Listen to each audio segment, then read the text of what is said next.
A paz de Cristo, meus amigos, a paz de Cristo para todos, coordenadores, professores, todos os que amam a escola dominical e a palavra de Deus. Sou o professor Denis Pereira, chegando com a última aula da classe dos pré-adolescentes, a recompensa de fazer o que é certo. E aí, você já está há bastante tempo na escola dominical, começou agora, é veterano como eu, 10, 15, 20 anos, eu tenho mais de 20 anos na escola dominical, ou você assumiu esse desafio recentemente? Fala para nós aqui nos comentários. Nós estamos chegando com a última aula, fala para nós também como que será aí na sua igreja, na minha igreja, no dia 18, na penúltima aula, nós vamos juntar as duas aulas, fazer um compacto para concluir, uma vez que a última aula será dia 25, que é dia de Natal, as famílias estarão viajando, estarão reunidas, os parentes em casa, e lembrando que é a única data que nós não teremos EBD na nossa igreja. Em todas as outras datas, dia dos pais, dia das mães, viagem da igreja, nós tivemos escola dominical. Não será possível esta última aula e a primeira aula que cai no domingo, e são datas em que as famílias viajam, mas depois a gente retoma com todo o gás, não pode perder aí o movimento, a movimentação em torno da escola dominical. Fala pra gente como que vai ser aí na sua igreja. Você sabe que o seu comentário é muito importante. Inscreva-se no canal. Presta atenção, deixa eu falar uma coisa. Estamos com 25.719 inscritos. Eu quero chegar a 30 mil e preciso da sua ajuda. Irmão Denis, para que você quer crescer o canal? Irmão, tem milhares de canais aqui no YouTube. Se o canal não cresce, não é relevante, sabe o que o YouTube faz? Ele pega o nosso conteúdo, joga numa gaveta, guarda, e o robozinho do YouTube não manda esse conteúdo para ninguém. Então você me ajuda se inscrevendo, por favor, se não se inscreveu ainda. Isso, muito obrigado. Curtindo, clica no joinha, deixa comentário. Ao longo da aula eu vou fazendo algumas perguntas, vai comentando enquanto você vai aí assistindo, e pega o link e manda nos grupos de WhatsApp. 70% dos meus vídeos são assistidos a partir de links divulgados no WhatsApp. Então compartilha em grupos, compartilha individualmente, manda para todo mundo.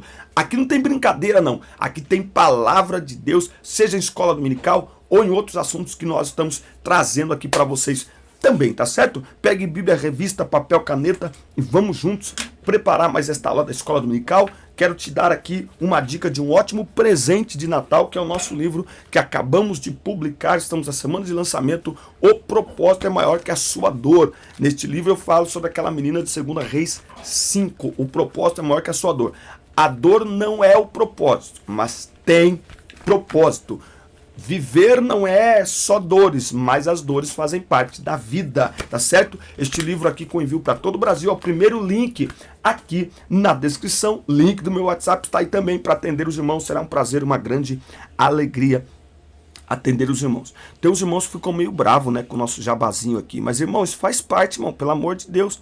Nenhum jogo de futebol é sem jabá, isso aqui faz parte. É que os irmãos acham que não envolve dinheiro o nosso trabalho. Eles acham que não, irmão, isso aqui, tempo é dinheiro. Envolve tempo, trabalho, preparo, dedicação. Envolve. Então, nos ajude.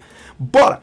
A recompensa por fazer o que é certo. É a última aula aqui desta linda classe. A Bíblia diz em Colossenses 3:24: lembrem-se que o Senhor lhes fará ou lhes dará como recompensa aquilo que ele tem guardado para o seu povo, pois o verdadeiro Senhor que vocês servem é Cristo. Então, o Senhor, ele recompensará os seus servos, tá certo? Então, há uma recompensa de Deus para todos nós. Olha o que diz Gálatas 6:9. E não nos cansemos de fazer o bem, porque a seu tempo ceifaremos, se não houvermos desfalecido, tá bom? Então há uma recompensa. Novamente, nós vamos falar aí sobre que agir corretamente traz alegria ao salvo, aprender a importância de ser generoso com o próximo e pontuar que o Senhor recompensa aqueles que fazem o que é certo. Novamente, material didático está aqui com alguns materiais que você vai precisar para depois vir na sala do professor aqui. Tá vendo? Sala do professor aqui, ó, acima de anotações. Aqui está explicando a dinâmica que você vai fazer utilizando estes materiais aqui, entendeu? Aqui na sala do professor está a explicação da dinâmica que você vai fazer com a classe utilizando estes materiais. Eu gravei alguns vídeos no último domingo na minha igreja E eu vou contar um pouquinho da história da EBD para a minha igreja e também eu vou gravar um vídeo, solto ele nos próximos dias, como você pode usar as redes sociais para divulgar a escola dominical para a sua igreja. Com pequenos vídeos, com pequenos cortes, eu tenho sentido um envolvimento, motiva as pessoas a participar, está na palma da sua mão, eu vou ensinar você a fazer. Muito bem, olha só, chegamos aqui no final, né, dessa etapa, né, desse trimestre, nós aprendemos sábios conselhos da palavra de Deus sobre relacionamento com a família, com amigos, com as pessoas em gerais. Agora, hoje nós vamos ver que é preciso agirmos de acordo com os princípios e valores da palavra de Deus e que há uma recompensa para quem faz isso. Então, a primeira coisa, fazer o que é certo, primeiro tópico, é alegria para o salvo, tá? O certo você não faz por medo de ser punido. Sabe aquela coisa assim? Eu vou colocar o cinto que eu posso ser multado. Não, você tem que colocar o cinto que é o certo. Aí. Você tem que colocar o cinto que é o certo, vai preservar a tua vida. Entendeu? Eu não vou fazer isso aqui porque meu pai está olhando. Não, você tem que deixar de fazer alguma coisa porque aquilo é errado. Certo? Estamos vivendo atualmente uma inversão de valores na sociedade em todos os contextos, até mesmo em algumas igrejas. Muitas práticas que no passado eram consideradas como pecado deixaram de ser. Aí entra aquela coisa que eu falo. Aquilo que deixou de ser pecado ou nunca foi pecado ou continua sendo pecado. Por isso que a gente tem que avaliar se é pecado ou não pela palavra de Deus. Por que que muita coisa era pecado e hoje não é mais pecado? Porque muita coisa, na visão humana, naquele momento, era pecado. Um grande exemplo, talvez o maior exemplo de todos eles aí, por exemplo, era a televisão. Na visão de muitos pastores antigamente, ter televisão em casa era pecado, ok? Hoje, as igrejas têm um monitor. Entende-se o quê? Então deixou de ser pecado? O pecado não está no aparelho, o pecado está no uso que você faz dele. Assim como o pecado não está na internet, está no uso que se faz da internet. Então é preciso ter esta maturidade e entender os momentos e os tempos também. Na inversão de valores, aquilo que é errado passa a ser aceito como correto, e o que é correto passa a ser visto como errado. Ela está presente na política, na economia, na educação escolar, nos conteúdos de entretenimento exibidos na televisão, na internet, nas redes sociais e afeta também a igreja. Muitos tentam se convencer de que algumas regras da Bíblia são desnecessárias para os dias atuais. Então você acaba essa inversão de valores. A gente só precisa entender o que é de fato que está na palavra de Deus, certo e errado, e o que é uma visão humana. Por que eu estou pontuando isso? Porque quando é uma visão humana, isso vai mudar. Por quê? Porque homens mudam. Homens mudam enquanto estão vivos, e homens mudam porque morrem, e outros homens assumem com outras visões. Por isso que o que deve definir na nossa vida certo e errado, pecado ou não, é a palavra de Deus. Se não está definido na palavra, nós temos que agir de uma maneira equilibrada, certo? Uma sociedade que relativiza a verdade. A sociedade pode até mudar sua concepção do que é certo ou errado por meio do relativismo, em que nada é totalmente certo ou errado. No entanto, a palavra de Deus é imutável e não inverte os seus valores. Olha o que diz a palavra do Senhor em Isaías. Ai daqueles que chamam ao mal aquilo que é bom, chamam de mal que é bom, e chamam de bom aquilo que é mal. Então, a inversão de valores, ela inverte todas as coisas. Por exemplo, nós estamos falando aqui para pré-adolescentes. Eu tenho me incomodado com uma coisa ultimamente. Muitas pregações, muitas palavras que estão dizendo aos pais, que estão falando para os pais, como os pais devem tratar os filhos. Vocês têm que não sei o que, vocês têm que compreender, vocês têm que não sei o que lá. Mas quando você olha para a palavra de Deus, a palavra de Deus está muito mais focada em mostrar o que os filhos têm que fazer com os pais, ok? Então, nós estamos vivendo uma inversão de valores na sociedade, onde as crianças e os filhos estão assumindo um protagonismo perigoso, onde você não pode dizer não para uma criança, onde você não pode disciplinar um filho. Então, uma geração criada totalmente sem limites, aonde, ao invés de serem ensinados a honrar pai e mãe, como a Bíblia diz, os pais estão sendo transformados em marionetes dos filhos. Depois não se assusta com o que está acontecendo na sociedade e vai piorar. O que é isso? Isso é inversão de valores. Na Bíblia, filhos honram pai e mãe, ponto, acabou. A pedagogia do inferno, que coloca criança no trono, que torna pai e mãe servo de seus filhos. Isso é inversão de valores. E tem sido levado esse tipo de comportamento até para a igreja. Então, muitas pregações colocando os filhos no centro, transformando os pais em inimigos dos filhos. Ah, porque pai tem que ser amigo, pai tem que ser pai, amigo tem na esquina, pai é pai. Os pais não podem se rebaixar ao nível de amigo dos filhos. Pai é pai, ponto, acabou. Mas a sociedade agora não gosta disso, não acha legal, é arcaico, é antiquado. E aí, estamos invertendo valores. E por isso tantas famílias destruídas. Que Deus nos guarde, que Deus nos cubra com o sangue de Cristo e nos ajude a entender. Porque o salvo, ele faz aquilo que é certo, tá? O salvo vive de acordo com os princípios santos de Deus, da sua palavra. Nós vivemos para agradar a Deus, não é? Vivemos para agradar a Deus. Então, em primeiro lugar, nosso comportamento é para agradar a Deus. Muito bem? Chegando aqui no tópico 2, não se canse de fazer o bem. Se você não se inscreveu no canal ainda, inscreva-se e ative aí as notificações. Isso mesmo. Dê o seu like, deixe aí o seu comentário, que você sabe que é muito importante, mas muito importante para nós. E já que o título do segundo tópico diz não se canse de fazer o bem, então vai lá, inscreva-se, pega o link do canal e me ajude. Lembra que eu disse? 70% dos nossos vídeos são assistidos a partir de links divulgados no WhatsApp. Então pega o link deste canal, manda para todo mundo aí. Não se canse de fazer o bem. Ao pensarmos nas virtudes de Deus, refletidas nos atos de Jesus, encontramos a generosidade. Generosidade é o ato de dar sem esperar nada em troca, sem esperar retorno. Nós temos aqui alguns exemplos na Bíblia. Por exemplo, a parábola do bom samaritano, né? Passaram duas pessoas ao longe, mas ele chega, ele para, ele cuida, e ele leva para a hospedaria, e ele diz, ó, vai lá, cuida dele, se faltar alguma coisa, na volta eu pago tudo. Então, é um exemplo de amor ao próximo, de generosidade. Quem é o nosso próximo? O próximo não é apenas quem mora perto de você ou com você, pessoas da escola, da vizinhança. O próximo é o próximo. São todas as pessoas, todos os seres humanos, não é? Inclusive, eu aproveito este ponto da lição para dizer algo para os irmãos, que é o seguinte.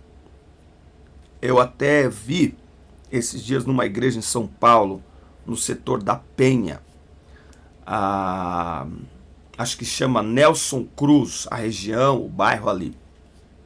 Eles tiveram agora um congresso e eu vi no Instagram deles coleta seletiva. Então os jovens foram instruídos e motivados a separar o lixo em casa e trazer para um grande projeto de coleta seletiva, que inclusive eu vou chamar o pastor que é líder daquele setor lá para fazer uma live para explicar. O que eu tenho visto? E muitos líderes não estão prestando atenção nisso. Gente, pelo amor de Deus, liderança, vocês precisam acompanhar a internet, acompanhar o que está acontecendo no meio da juventude. Por quê? Porque o jovem do nosso tempo, a nossa juventude, para a juventude de outra, é completamente diferente. Olha, isso aqui é um bônus, hein? Isso aqui é um treinamento de liderança. Presta atenção, que a gente vai lançar em poucos dias aí para vocês. O jovem do nosso tempo tinha ideais muito mais radicais ou absolutos, né? Então, por exemplo, crescer e se casar, formar família. Outra coisa, os jovens tinham o ideal de, olha, nós vamos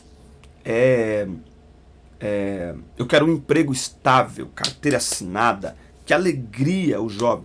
O jovem de hoje jamais não. No mundo digital, o jovem de hoje está aprendendo a mexer no mundo digital, com investimentos, fundo de investimentos. Tem muitos dos nossos jovens que nunca terão uma carteira assinada. Aliás, tem muitos dos nossos adolescentes, pré-adolescentes, que sequer vão tirar a carteira profissional. Muitos deles sequer vão ter uma habilitação. Já não vem mais com encanto comprar um carro, tirar a habilitação, se eles podem andar de Uber, se eles podem alugar um carro, ao invés de comprar um carro. Está em moda agora você alugar um carro. Então, a juventude mudou. E aonde que eu quero chegar?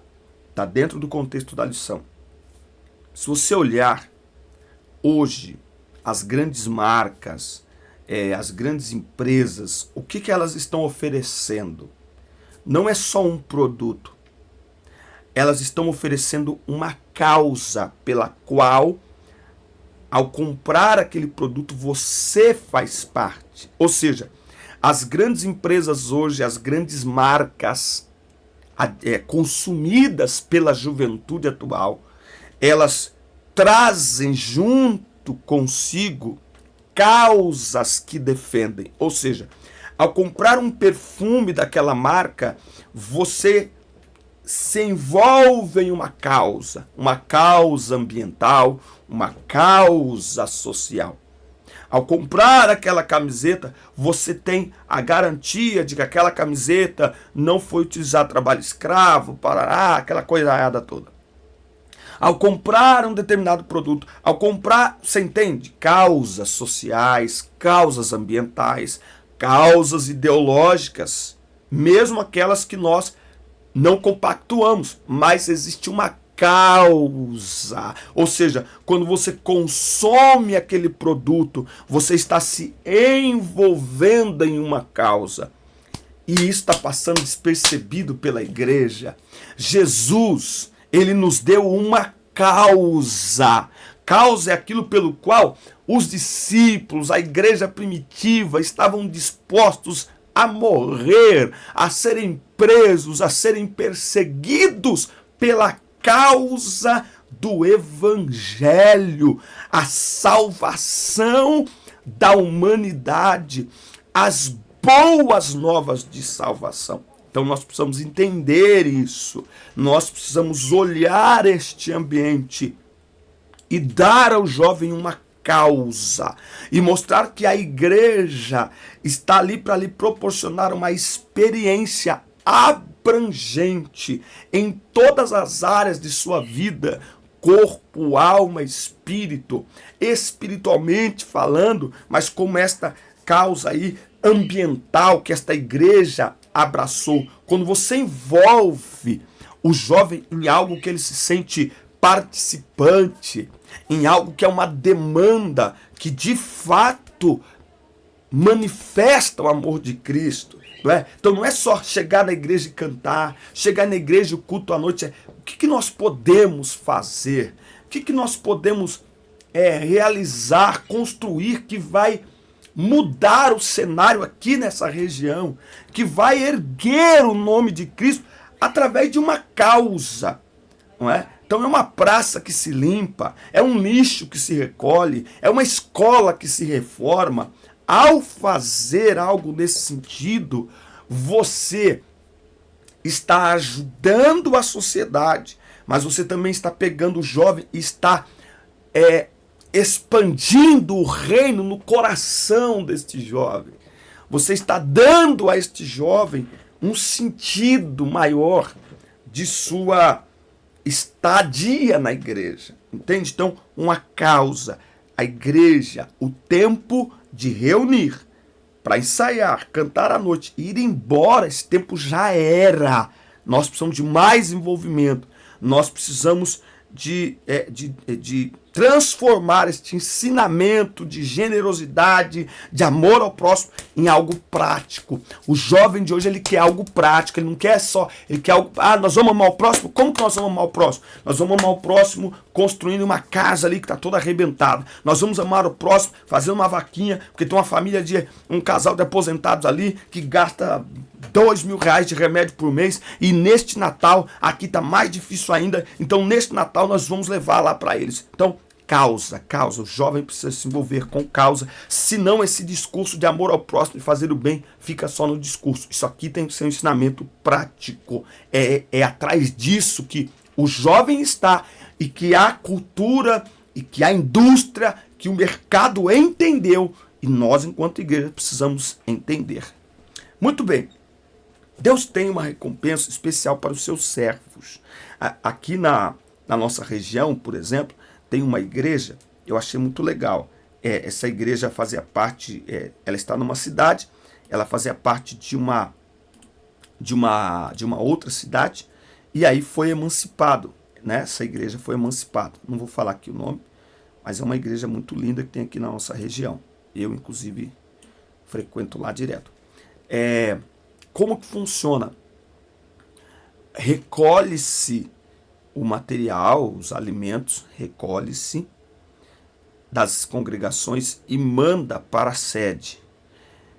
Me parece que há uma lista. Então, essa congregação vai contribuir com óleo, essa com arroz, essa com feijão. Isso é levado para a sede. Na sede, tem um departamento que coloca isso em caixas. Gente, quando a pessoa recebe, aí essa caixa tem um logo da igreja. Quando a pessoa recebe isso, não parece que ela está recebendo, sabe, uma doação que foi pegada. Não. Quando a pessoa recebe, ela recebe como se tivesse sido comprado mesmo no mercado aquilo ali. Tá? Então são causas. E as pessoas se envolvem com causas. Então a gente não pode perder este feeling. Tá? Isso aqui que eu estou te dando é uma dica extraordinária. Precisa prestar atenção nisso. Tá bom? Deixa eu só colocar aqui uma coisa aqui, ó. Ó. É esse o tema mesmo? Não. Sem ministério, sem casamento. Tá. Que é um outro tema que eu vou trabalhar aqui num outro vídeo meu, que os jovens de hoje não estão querendo casar e nem ministério. E nós temos culpa nesse negócio. Olha só. Então Deus tem uma recompensa para os seus servos. Já se inscreveu? Inscreva-se e ative as notificações, dá like no vídeo, deixa seu comentário que é importante para nós, meu irmão. Olha só, a recompensa é certa. Sabemos que o mal por si só já traz consigo suas consequências, não é? Porque o salário do pecado é a morte. Mas o Senhor recompensa com generosidade aquele que faz o bem. Quem é generoso progride na vida, quem ajuda será ajudado. Provérbios 11, 25. Fazer o bem é como semear em terra fértil, no tempo certo a semente produzirá bons frutos. É aquela coisa assim que, quando você faz o bem, né? Você faz o bem para ajudar uma pessoa. Já percebeu que quando você faz o bem para ajudar alguém, o verdadeiro ajudado é você? A sensação de ajudar alguém é indescritível, não dá para dizer. Não dá. É simplesmente maravilhosa. A generosidade atrai bênçãos maiores. Quando somos generosos e abençoamos o próximo, recebemos do Senhor bênçãos maiores. Lembra daquela parábola lá de... Parábola não, a multiplicação de pães e peixes lá em João 6. O menino tinha 5 pães e 2 peixinhos, certo? Se ele guarda os 5 pães e 2 peixinhos, daria para ele comer e daqui a pouco acabava. Mas como ele pegou aquilo e teve coragem de entregar para Jesus, multiplicou, todo mundo comeu e ainda sobrou. Então, a generosidade é você, quando uma pessoa generosa, ela entende que aquilo que tem veio de Deus. E se veio de Deus, os recursos de Deus são inesgotáveis. Se veio de Deus, nós vamos entender. Ser uma pessoa generosa é semear em terra fértil. Então, um agricultor, ele precisa ser generoso. Como assim? Ele precisa semear, colher e semear. Colher e semear. No dia que o agricultor parar de semear, ele vai parar de colher. Não tem como. Entende isso? Então a nossa vida é semeadura e colheita, semeadura e colheita, semeadura e colheita. Certo? Deus recompensa os que praticam o que é justo. Temer ao Senhor, honrar seus pais, valorizar a família, escolher amizades, fugir das tentações, da preguiça, da mentira, da inveja, do engano, ser humilde, ter disciplina, ouvir antes de falar e ser generoso. Estes ensinamentos, se eles forem seguidos, você vai agir corretamente, de acordo com os valores cristãos e, sem dúvida, esse maior de todas as bênçãos que o Senhor tem para seus servos, que é morar com Ele na glória, que é a maior recompensa para aquele que é fiel ao Senhor. Então, a injustiça não é coerente com aqueles que servem ao Senhor e que desejam morar no céu. Por isso, a generosidade é uma marca dos discípulos de Jesus. Amém, meus amigos? Chegamos ao final de mais um trimestre. Um forte abraço, assista, curta, compartilhe, inscreva-se no canal. Muito obrigado por nos acompanhar aqui em mais este ano abençoado. Que 2023 seja um ano de bênçãos, um ano de vitória, de prosperidade, em nome de Jesus Cristo. Que Deus nos guarde, que Deus abençoe o Brasil. Até o próximo trimestre, até o próximo ano. Forte abraço. Deus abençoe vocês. Lembrando que aqui não tem férias, então deixa aí o sininho ativado, porque a qualquer momento tem bênçãos dos céus em palavras aqui para você. Deus abençoe.